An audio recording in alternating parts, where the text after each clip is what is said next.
In this video, I'm going to show you macro preset tutorial in Lightroom Mobile.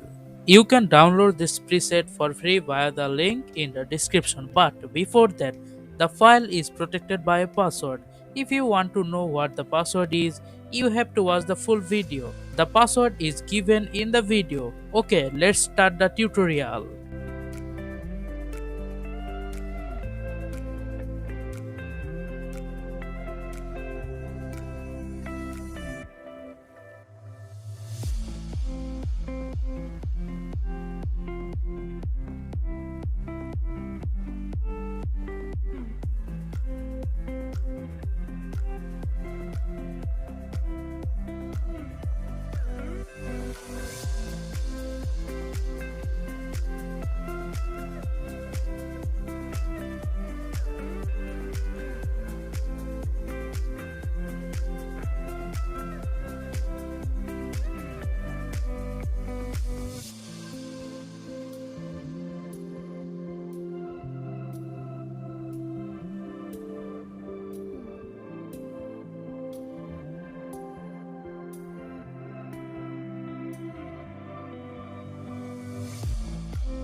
How was the tutorial? Tell me in the comments. Please like, comment and share this video with your friends and family.